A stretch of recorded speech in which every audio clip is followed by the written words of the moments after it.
Yes guys, good afternoon. So today we continue with chapter 2 in commerce, that is your business services 1. Postal service तो हमारा topic है, ठीक है. Business services 1 और business services 1, business services 2 वो आपके सिर्फ एक तरह से बाइफर्केशन कर दिया है अलग अलग सर्विसेज के बारे में.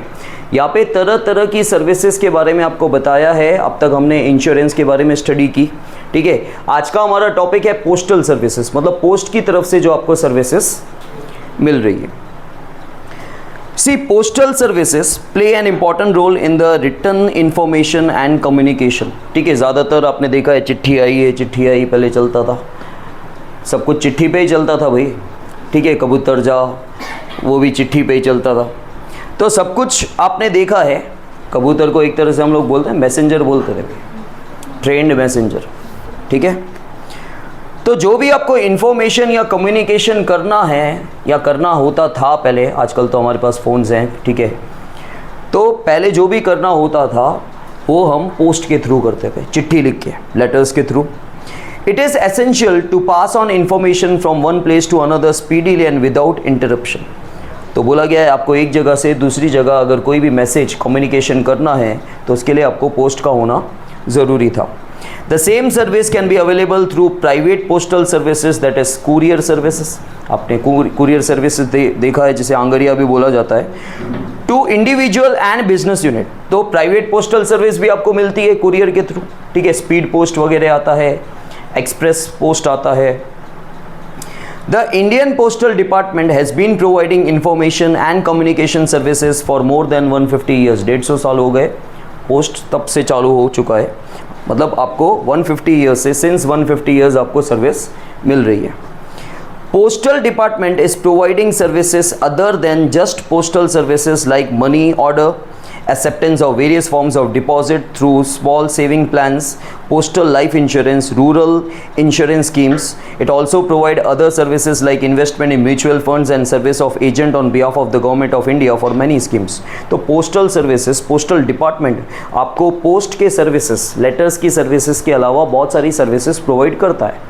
देखो पहले गिनी चुनी सर्विसेज होती थी, जैसे सबसे पहला इन्होंने नाम लिया मनी ऑर्डर.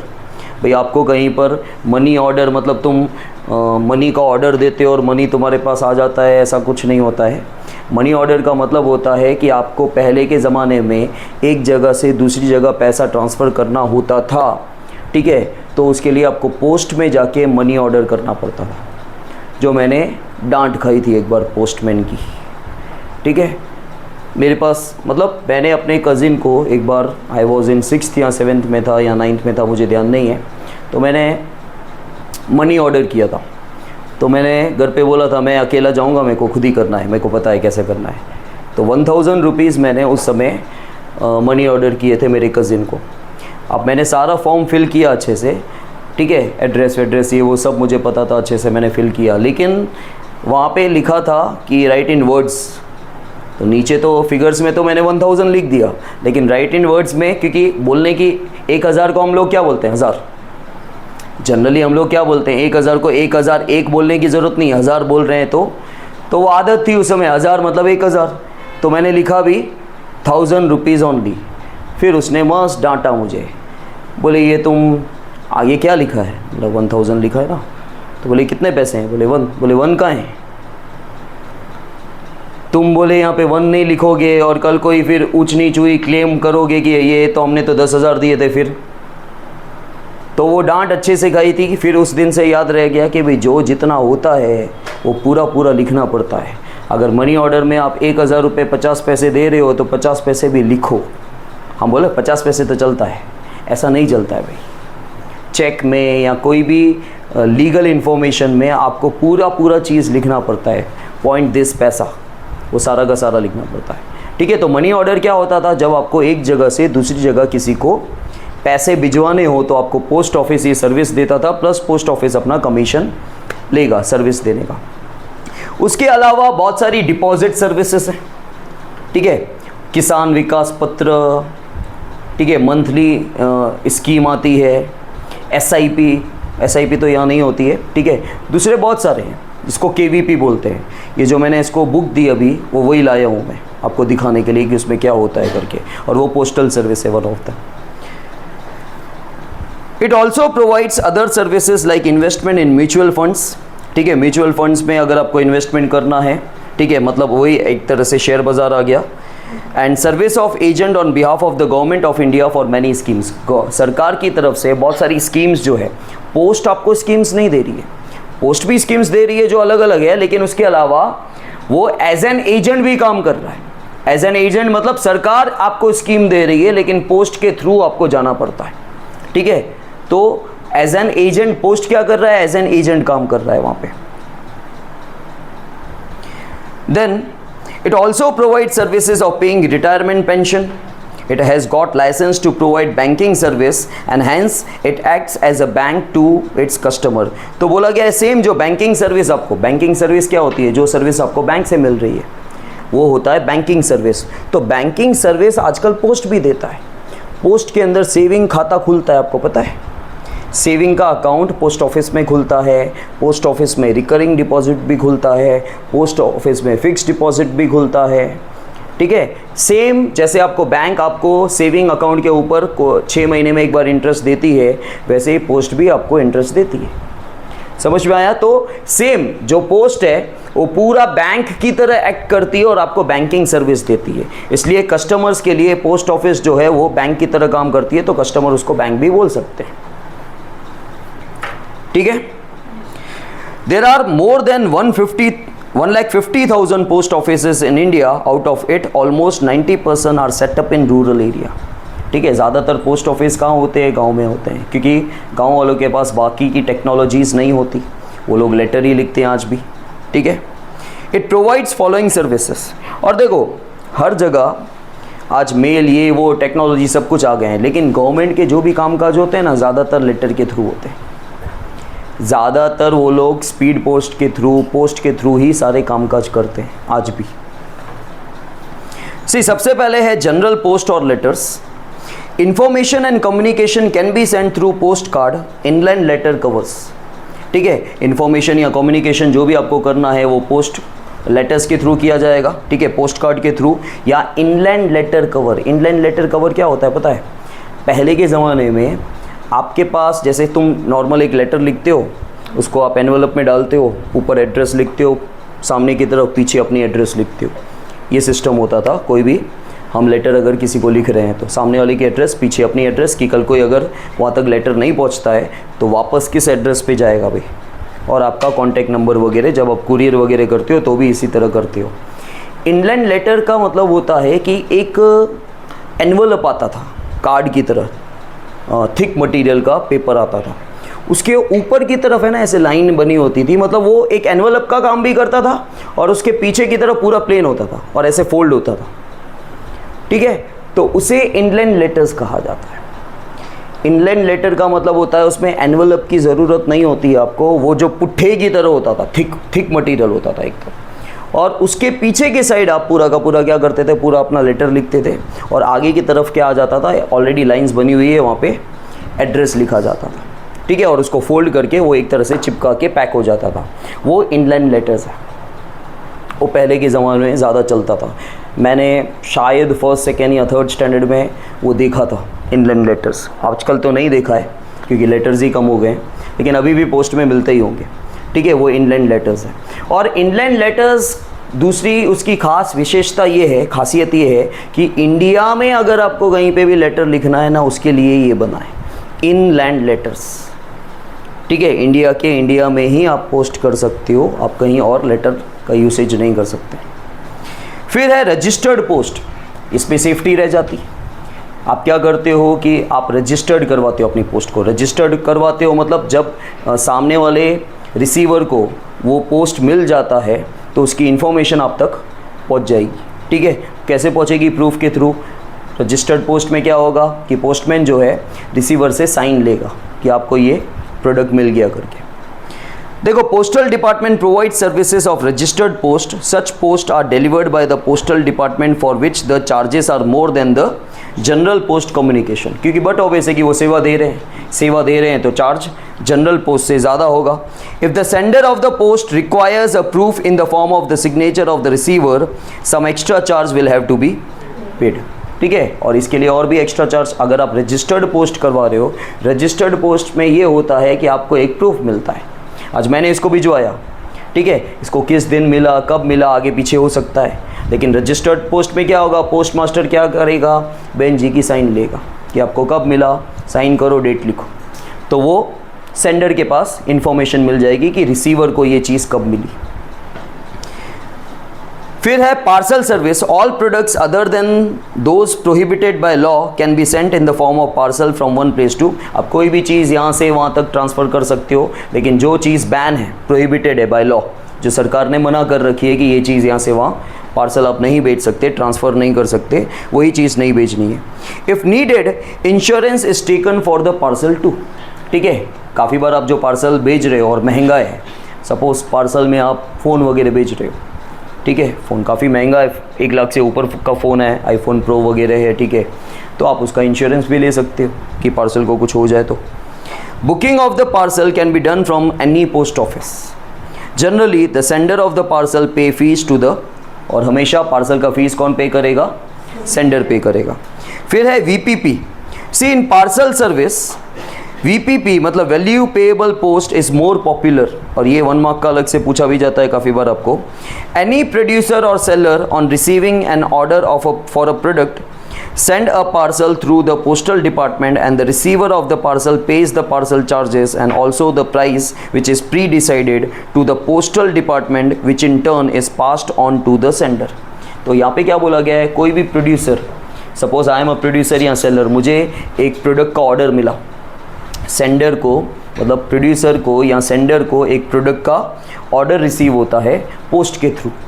ठीक है, तो क्या होगा कि यहाँ पर जब सामने वाले रिसीवर को वो प्रोडक्ट मिलेगा, आज मैं भेजूँगा पोस्ट के थ्रू, ठीक है, तो पोस्टल डिपार्टमेंट के थ्रू रिसीवर को जब प्रोडक्ट मिलेगा तो रिसीवर क्या करेगा, वो पार्सल का पेमेंट भी करेगा. और पहले से हमारे बीच में जो, देखो, एक तो पार्सल की सर्विस का चार्ज दिया इसने, वो तो पोस्टल डिपार्टमेंट के पास जाएगा, और मैंने जो पार्सल भेजा उसका पैसा जो हमारे बीच में पहले से डिसाइडेड हो गया है वो भी पोस्टल डिपार्टमेंट को दिया जाएगा. फॉर एग्जांपल, मैंने एक पार्सल भेजा, ठीक है, मैंने पोस्ट के थ्रू पार्सल भेजा, रिसीवर को जैसे ही पैसा, ये पार्सल मिल गया, रिसीवर क्या करेगा, पोस्टल डिपार्टमेंट को, ठीक है, एक तो उसका चार्ज देगा, ये जो सर्विस देने का 100 रुपया उसका चार्ज दे दिया, और हम दोनों के बीच में तय हुआ था कि 5000 लगेगा पार्सल का, तो 5000 दूसरा, टोटल पोस्टल डिपार्टमेंट को कितना मिला, 5100.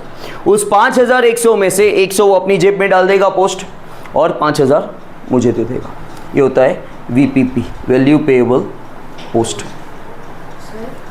जैसे वो जो पार्सल सर्विसेज है जिसमें आप मनी ट्रांसफ़र करते हैं, तो उसमें डॉक्यूमेंट में लिखवाते हैं मनी ट्रांसफ़र मनी ऑर्डर से होता है, पार्सल में नहीं होता कभी भी. तुम डब्बे में डाल के पैसा भिजवाओगे, वो एक्चुअली ना है, ऐसा हम नहीं कर सकते. जनरली क्या होता है, आप बोलोगे सर कुरियर खुलेगा थोड़ी, अगर जो खुल गया, ये चीज़ें मना हैं पहले से. कल कोई आप किसी को 10-20 हज़ार भेज रहे हो, क्योंकि हमेशा आजकल जब कुरियर भेजा जाता है ना, तो कुरियर वाला आपसे पूछता है एक बार कि क्या है अंदर. वो भले खोल के ना देखे, अगर आप घर से ही पैक करके आए हो, और काफ़ी बार डाउट जाता है तो खोल के भी देखेगा कि अंदर क्या है. ठीक, और पैसा वैसा अलाउड नहीं है एक्चुअली. बेचते होंगे बहुत, लेकिन एक्चुअली अलाउड नहीं होता है पैसा वैसा, क्योंकि वो चीज़ खो गई तो वो वैसे भी अलाउड नहीं थी, उनकी कोई जिम्मेदारी नहीं बनेगी फिर. हाँ, वैसे तो सर अभी जैसे पेमेंट हुआ, जो आपने जो चीज़ भेजी उसका पेमेंट हुआ, तो जैसे कृष्णा ने आपको 5000 रुपीज़ पे किए, मुझे नहीं, पोस्ट को, तो सर वो पोस्ट अपने पास रिकॉर्ड तो रखेंगे ना, क्या कि मतलब ये 5000 पेमेंट कृष्णा ने किया है, हाँ, और ये सीधा आपको दे रहे, उसके हाँ, बीच में अगर कहीं कुछ, पोस्ट की जिम्मेदारी, क्योंकि हमने पोस्ट के थ्रू भेजा था, उसका प्रोडक्ट नहीं पहुंच रहा है तो भी पोस्ट की जिम्मेदारी है, और मुझे पैसा नहीं मिल रहा है तो भी पोस्ट की जिम्मेदारी है. तो फिर पोस्ट को हम बीच में लाएं क्यों, अगर वो जिम्मेदारी नहीं लेगा तो.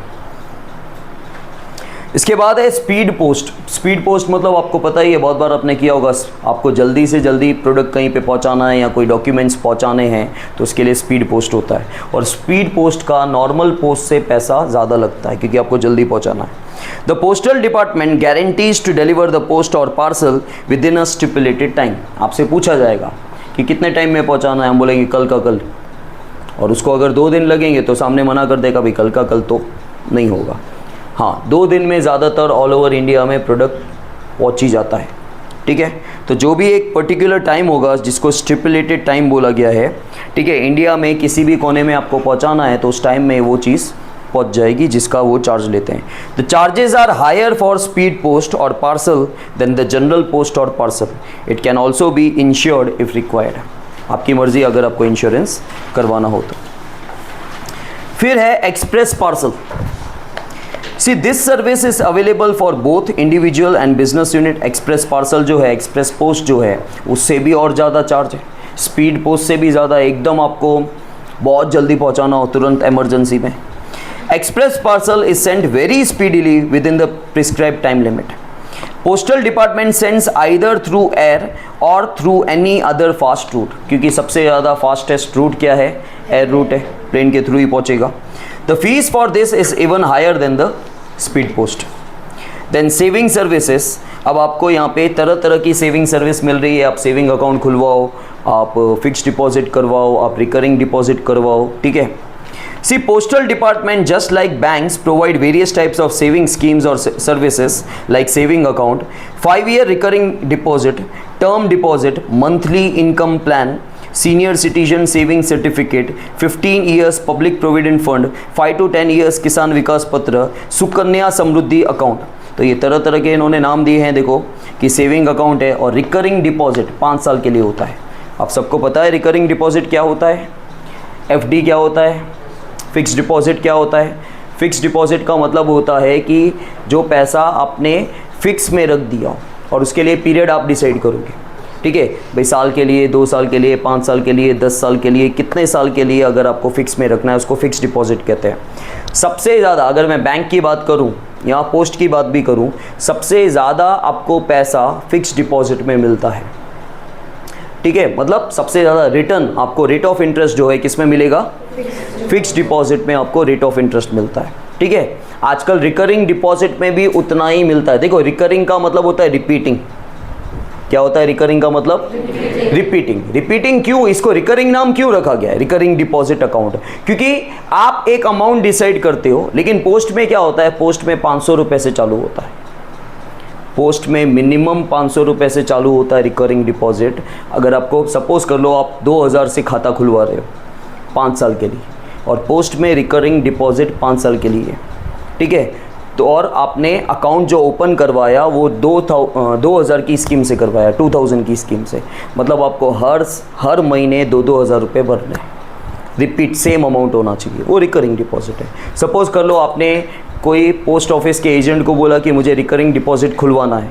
ठीक है, तो वो पूछेगा कितने से खुलवाना है, तो आप बोलोगे 500 से खुलवाना है, तो हर महीने 5 सालों तक आपको 500 रुपये भरने हैं।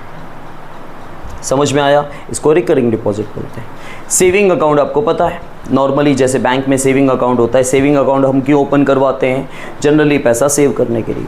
पैसा आपको नॉर्मली डालना हो और विड्रॉ करना हो, वो सेविंग अकाउंट होता है। ठीक है, रिकरिंग डिपॉजिट क्या होता है, हर महीने आपको सेम अमाउंट डालना होता है, वो अमाउंट आप डिसाइड करते हो, लेकिन उनकी एक लिमिटेशन है भाई 500 रुपये से चालू होगा पोस्ट में। जैसे आजकल जो प्राइवेट बैंक्स हैं, प्राइवेट बैंक्स में जो रिकरिंग डिपॉजिट होता है उसकी कोई लिमिट नहीं है, मिनिमम आप 100 रुपये से करवाओ, 200 रुपये से करवाओ, लेकिन वो बहुत कम हो जाता है। जब आप बचत कर ही रहे हो तो मिनिमम भाई 500-1000 रुपये से करो।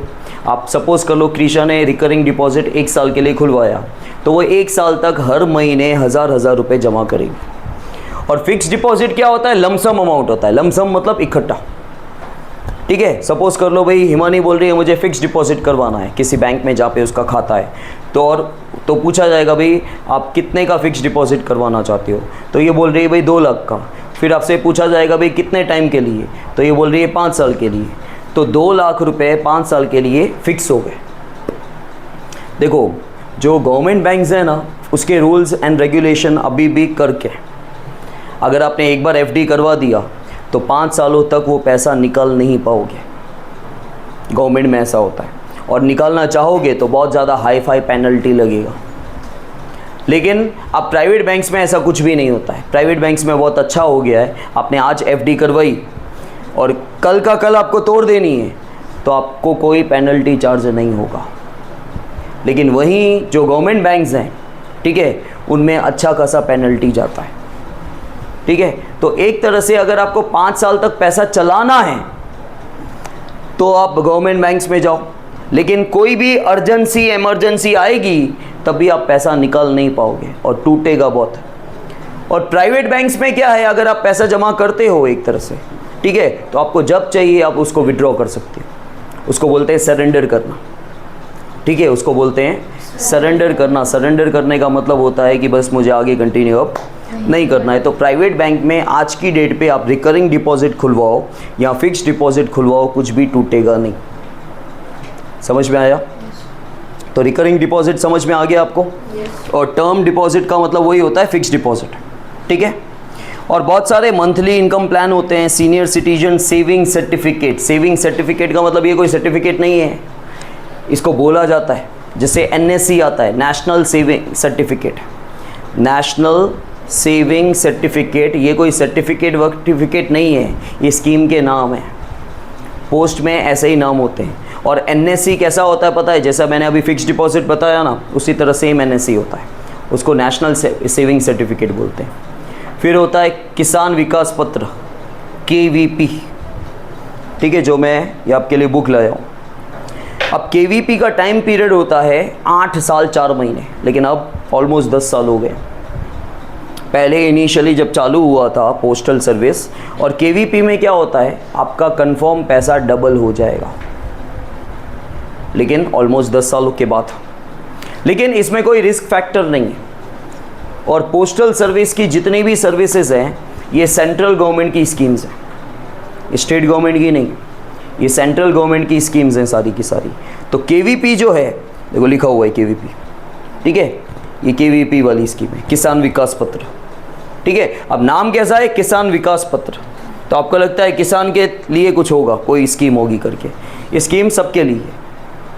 ठीक है, और इसमें पैसा डबल होता है। बुक में लिखा हुआ है 8 साल 4 महीने, लेकिन अभी ऐसा नहीं है, अभी पौने 10 साल समथिंग है, पौने 10 साल है करके इसमें पैसा डबल हो जाता है, रिस्क कुछ भी नहीं है। और वैसे बुक्स वगैरह में इसके बारे में कुछ लिखा हुआ नहीं है, लेकिन इसका पैसा आप विड्रॉ कर सकते हो, लेकिन 2.5 साल के बाद। मिनिमम 2.5 साल तक आपका पैसा ब्लॉक हो जाएगा। और फिर भी आप बोलोगे नहीं निकालना है, तो होंगे उसके सॉल्यूशंस होंगे, लेकिन बहुत टूटेगा, बहुत ज़्यादा पैसा टूटेगा, आपका लॉस जाएगा। देखो जैसे इसमें लिखा हुआ है कि मैंने 1 लाख का अमाउंट डाला है, तो देखो नीचे लिखा हुआ है उसकी मैच्योरिटी डेट 6/1/2034, और मैंने कब डाला है, 6/6/2024, अब जून में 1 लाख रुपए डाला है।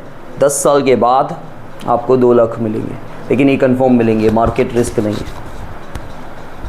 ये मार्केट रिस्क नहीं है कि पैसा नीचे तो नहीं हो जाएगा या ऊपर तो नहीं हो जाएगा, लेकिन हाँ 10 साल लग जाएंगे, लेकिन कंफर्म मिलेगा। ठीक है, रिकरिंग डिपॉजिट भी ऐसा ही होता है, लेकिन वो 5 साल के लिए होता है। NSC भी वही होता है, नेशनल सेविंग सर्टिफिकेट, लेकिन वो 5 साल के लिए होते हैं। ठीक है, और 5 साल 10 साल जैसा ये 10 साल का स्कीम है, वो 5 साल का है, तो 5 साल में आपको वहाँ पे 50% कन्फर्म अमाउंट मिलता है, 10 साल में आपको 100% मिल रहा है। ठीक है, लाख का 2 लाख मिल रहा है। अगर आप NSC में जाओगे, NSC वाली स्कीम में जाओगे, तो आपको लाख का 1.5 लाख मिलेगा। समझ में आया? तो NSC में जाओ या KVP में जाओ, स्कीम आपको सेम ही पड़ने वाली है, लेकिन उसमें क्योंकि टाइम पीरियड डबल हो रहा है, तो पैसा भी आपको डबल मिल रहा है। उसमें 50% टाइम पीरियड हो रहा है, 5 साल ही हो रहा है, तो पैसा भी आपको 50% ही मिलेगा। ठीक है, देखो just like bank, post office saving accounts can also be opened for which chequebook is given, and now there is a facility of ATM card too. तो वहाँ पे भी चेकबुक आती है, वहाँ पे भी आपकी पासबुक आती है। ठीक है, वो लाना मैं भूल गया, नहीं तो आपको मैं पासबुक भी दिखाता। चेकबुक भी आती है, और अब ATM की सर्विस पोस्ट ऑफिस से भी आपको मिल चुकी है। रिकरिंग डिपॉजिट देखो, according to this scheme the account holder has to pay the amount as decided on or before the pre decided date to the post office. ठीक है, यहाँ पे क्या हो रहा है कि इस स्कीम के अकॉर्डिंग जो अकाउंट होल्डर है उसको क्या करना है, उसको जो भी उसने अमाउंट पहले से प्री डिसाइड किया है वो प्री डिसाइडेड अमाउंट डेट पे या डेट से पहले पोस्ट ऑफिस को देना है। ठीक है, at the end of the 5 years when the account matures the entire principal amount along with the interest will be received by the account holder। तो रिकरिंग डिपॉजिट में क्या होता है, 5 साल के बाद जैसे ही रिकरिंग डिपॉजिट खत्म होता है, आपका जितना भी पैसा जमा हुआ उसके साथ इंटरेस्ट का पैसा, प्रिंसिपल अमाउंट मतलब हर महीने जो आप पे कर रहे थे 5 सालों तक जितना आपने पे किया वो प्रिंसिपल अमाउंट है, उसके साथ आपको ब्याज का पैसा भी 5 सालों के बाद मिलेगा। After 5 years period if required the duration of the recurring deposit account can be extended for another 5 years। जैसे ही 5 साल ख़त्म होते हैं और आपको चाहिए कि और 5 साल तक मुझे पीरियड एक्सटेंड करना है, क्योंकि ये पीरियड 5-5 साल का होता है, 1 साल 2 साल का रिकरिंग डिपॉजिट पोस्ट ऑफिस में नहीं होता, आपको बाकी प्राइवेट बैंक्स में मिल जाएगा। ठीक है, फिर है टर्म डिपॉजिट। देखो, term deposit is like fixed deposit schemes available in the post office. As per scheme accounts can be opened for the duration of 1, 2, 3 or 5 years for ₹200 और in its multiple। अब देखो, fix deposit आप open कर सकते हो post office में, लेकिन 1 साल 2 साल 3 साल या 5 साल के लिए, और मिनिमम अमाउंट कितना होना चाहिए, 200 या उसके मल्टीपल, मतलब 200, 400, 600, 800, 1000, आप 300, 500 नहीं कर सकते हो। फिक्स डिपॉजिट में ये रूल है कि आप 200, 400, 600, अभी रूल्स चेंज हो गए हो तो बात अलग है, लेकिन बुक में ये लिखा हुआ है कि 200 या उसके मल्टीपल में ही आपको पैसा जमा करना है। Interest calculation is done every 3 months but amount of interest is paid on yearly basis. देखो, इंटरेस्ट की कैलकुलेशन फिक्स डिपॉजिट में, टर्म डिपॉजिट में 3-3 महीने में होगी कि आपको कितना मिलेगा, आपको कितना मिलेगा, लेकिन आपको मिलेगा साल के बाद। ठीक है, आपको इंटरेस्ट का पैसा, आपको ब्याज जो मिलेगा वो साल में एक ही बार मिलेगा, लेकिन पोस्ट वाले कैलकुलेशन 3-3 महीने में करके रखते हैं। समझ में आया? This account can be transferred from one post office to another. ठीक है, और ये अकाउंट जो है, आप सपोज अहमदाबाद शिफ्ट हो जाते हो तो वहाँ पे उस पोस्ट ऑफिस में शिफ्ट कर सकते हो आप। Such an account can be closed any time before the maturity date. देखो, इसको मैच्योरिटी डेट से पहले कभी भी हम क्लोज कर सकते हैं, लेकिन रिकरिंग डिपॉजिट वगैरह नहीं कर सकते। फिर एनएससी जो मैंने आपको बोला, national saving certificate. Those who want to invest in NSC will have to purchase it from the post office. The duration of this saving certificate is 5 और 10 years। 5 या 10 साल के लिए आप ले सकते हो, जो भी पीरियड आपको लेना है। The information of interest rate is given in advance. आपको एडवांस में बोल दिया जाएगा कि आपको कितना इंटरेस्ट मिलेगा। At the end of the maturity period of 5 और 10 years the amount can be claimed by fulfilling the required formalities from any post office. ठीक है, जैसे 5 या 10 साल खत्म होंगे, आपका जो भी अमाउंट क्लेम करोगे आप, जितना भी आपका निकल रहा है, वो किसी भी पोस्ट ऑफिस से आप विड्रॉ कर सकते हो। फिर है केवीपी जो मैंने अभी बताया। The depositor in Kisan Vikas Patra gets double the invested amount after 100 months, that is 8 years 4 months। ठीक है, क्योंकि 8 years मतलब 96 months और 4 महीने दूसरे 100 महीने। 100 महीने के बाद आपका अमाउंट डबल हो जाएगा। आपने 5 लाख रुपया डाला, 10 लाख हो जाएगा। ठीक है, this certificate is available only for the prescribed amount and after the maturity date the amount can be claimed by fulfilling the required formalities from any post office. समझ में आया? तो केवीपी में मेनली आपको ये याद रखना है कि इस किसान विकास पत्र में आपका जो भी अमाउंट है वो 100 महीनों के बाद डबल हो जाएगा। इतना ही। समझ में आया? क्लियर है इतना?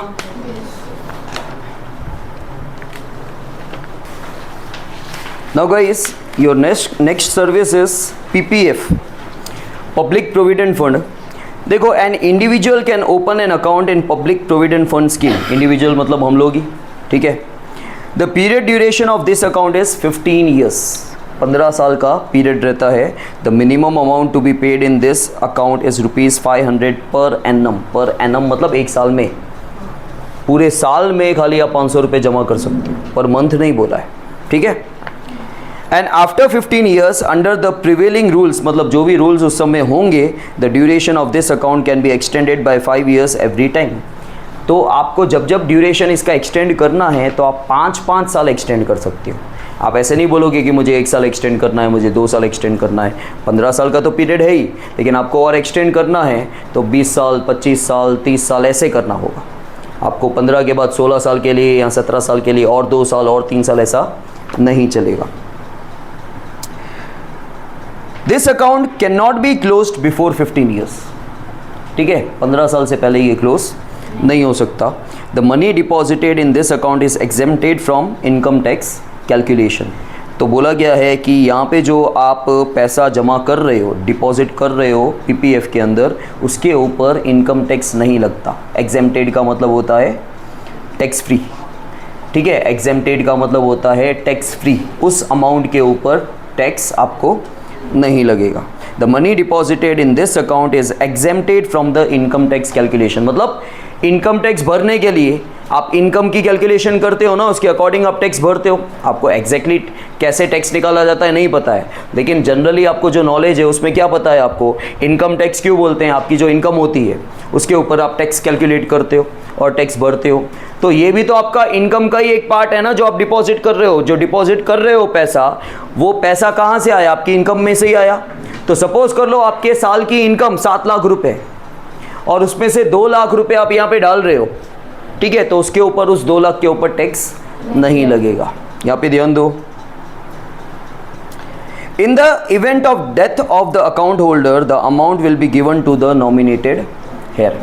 तो बोला गया है अगर आपकी डेथ हो जाती है तो बट ऑब्वियसली आपके वारिस को पैसा मिल जाएगा। Then postal insurance.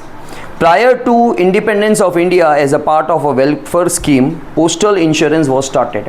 तो बोला गया है इंडिपेंडेंस से पहले एज अ वेलफेयर स्कीम, ठीक है, कि लोगों का भला हो, उसके लिए हमने इंश्योरेंस स्टार्ट किया था, postal insurance. All employees of central government, state government and other semi government organization are eligible for this insurance. ये इंश्योरेंस सबको नहीं मिलता, या तो वो सेंट्रल गवर्नमेंट का एम्प्लॉय होना चाहिए, या वो स्टेट गवर्नमेंट का एम्प्लॉय होना चाहिए, या दूसरे जो सेमी गवर्नमेंट्स हैं उसका वर्कर होना चाहिए, एम्प्लॉय होना चाहिए। There are different types of policies under the postal insurance schemes. The salient features of this postal insurance are the lowest premium and the maximum bonus. Main क्या है, जैसे आज आप इंश्योरेंस लेते हो लेकिन आपको प्रीमियम भी तो ज़्यादा पे करना पड़ता है अगर आपको ज़्यादा पैसा चाहिए तो।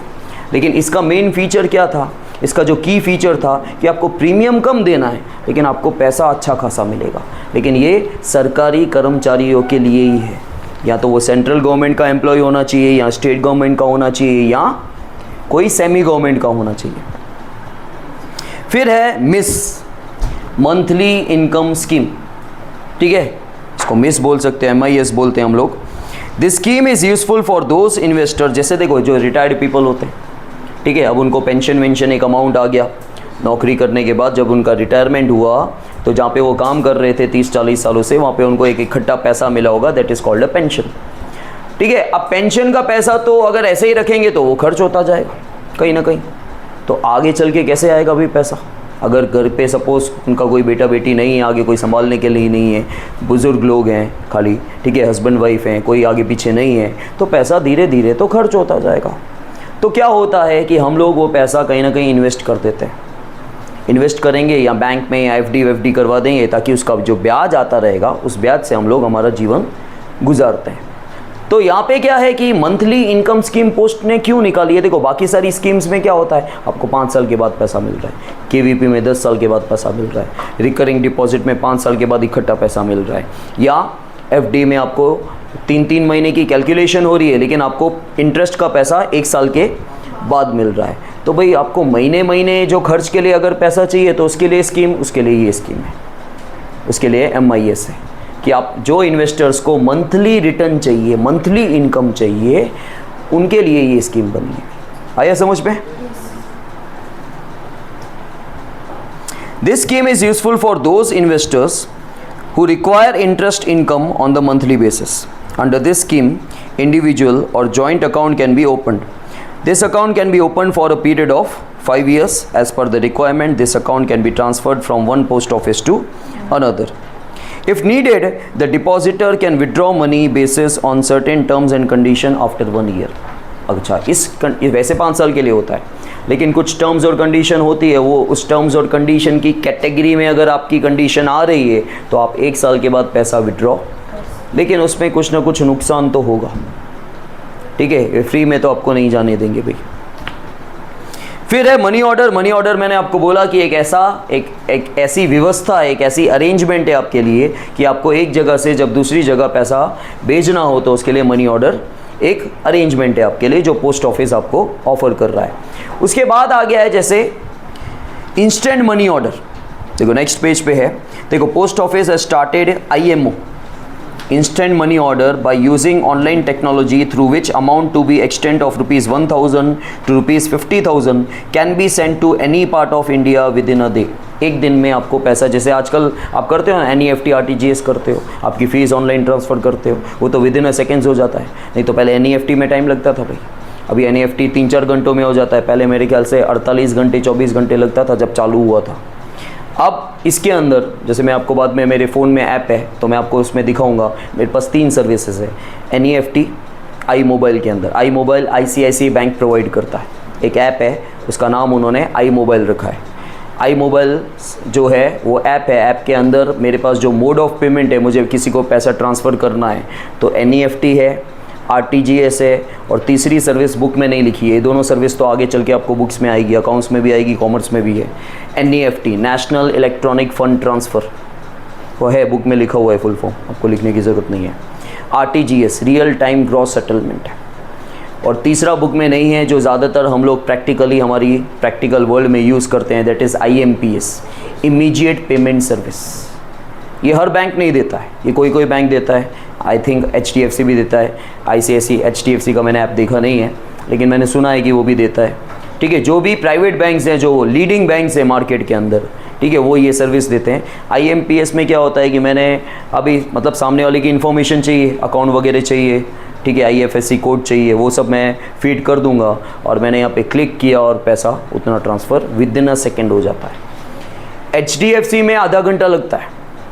अगर HDFC में आप ट्रांसफ़र करोगे IMPS से तो वहाँ से आने में, वहाँ से कट जाएगा। हमेशा देखना बैंक में जब भी आप कभी किसी को ट्रांसफ़र करते हो ना, कटने का मैसेज पहले आ जाता है, क्रेडिट का मैसेज बाद में आएगा जमा होने का, ठीक है, डेबिट का मैसेज पहले आ जाएगा, मतलब कट गया। तो IMPS HDFC बैंक वाले में मैंने सुना है कि आधा घंटा लगता है, लेकिन ICICI बैंक में क्या होता है कि विदिन अ सेकेंड्स जो है वो उसी समय पैसा ट्रांसफ़र हो जाता है IMPS। तो इंस्टेंट मनी ऑर्डर वैसा ही है कि आप 1000 रुपये से लेके 50,000 रुपये तक किसी को भी ऑनलाइन टेक्नोलॉजी के थ्रू आप ट्रांसफ़र कर सकते हो और एक दिन के अंदर पैसा पहुंच जाएगा। See, when the sender reaches post office and after paying money and commission, immediately a secret number in a sealed envelope is given to him.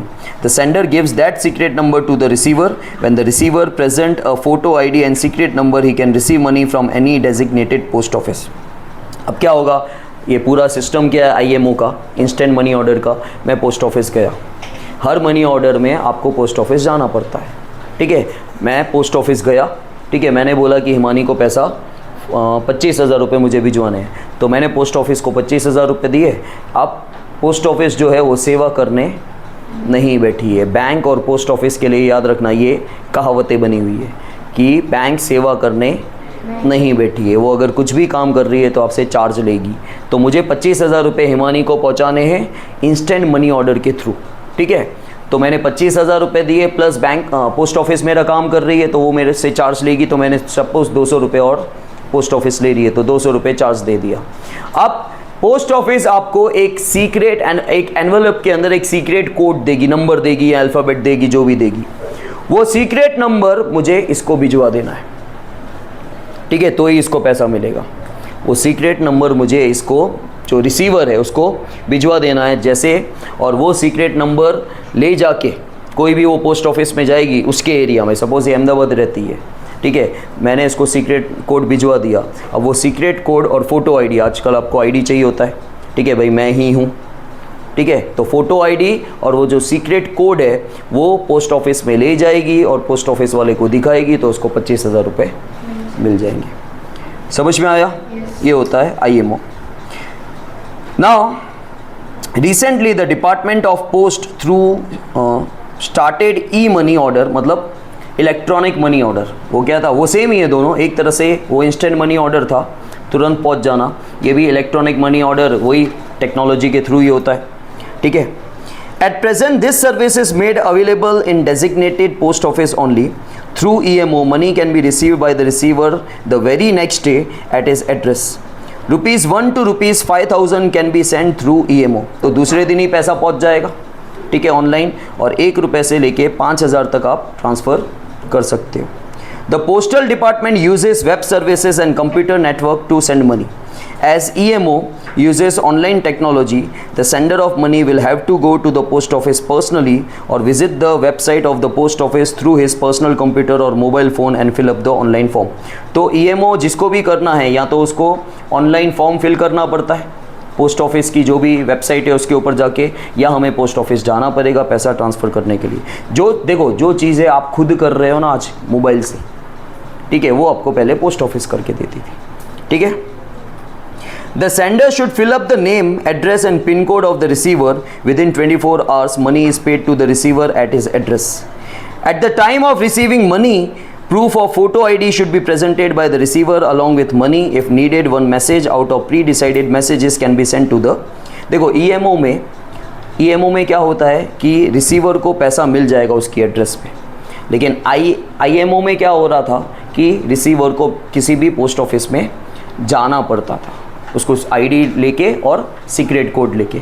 यहाँ पे सीक्रेट कोड नहीं है, यहाँ पे खाली आपको फ़ोटो ID लेके जाना है। लेकिन पहले से ही अगर हमने कोई मैसेज डिसाइड कर दिया है, ठीक है, जैसे भाई तू तारा वो था ना टाइगर जिंदा है में, ठीक है, आ गया दोस्त हमारा, तो वो कोड हो गया। तो आपने कोई पहले से ही मैसेज डिसाइड करके रखा है, तो वो मैसेज उसको बोलना, भाई तू बोलना तू तारा, आगे का क्या है भाई दोस्त हमारा, तो वो कोड हो गया। अगर आपने कोई भी मैसेज डिसाइड करके रखा है तो मैसेज बोल सकते हो, नहीं तो यहाँ पे मैसेज की ज़रूरत नहीं है। अदर रिलेटेड सर्विस क्या है देखो, see postal department provide other services like purchase and sale of foreign currency, travellers cheque in foreign currency, debit card in foreign currency, draft in foreign currency, mutual fund, investment agency, services for various schemes of government of India as an agent, banking services, deposit pension money in the savings account of pensioners, railway ticket booking, etc. People have great faith in the postal department as it is under the direct ownership of government of India। जो मैंने बोला government of India मतलब central government, ठीक है। ये सारी services आपको कौन प्रोवाइड करता है, सेंट्रल गवर्नमेंट प्रोवाइड करती है, जो भी पोस्टल सर्विसेज है। क्लियर है ये? Yes. ओके।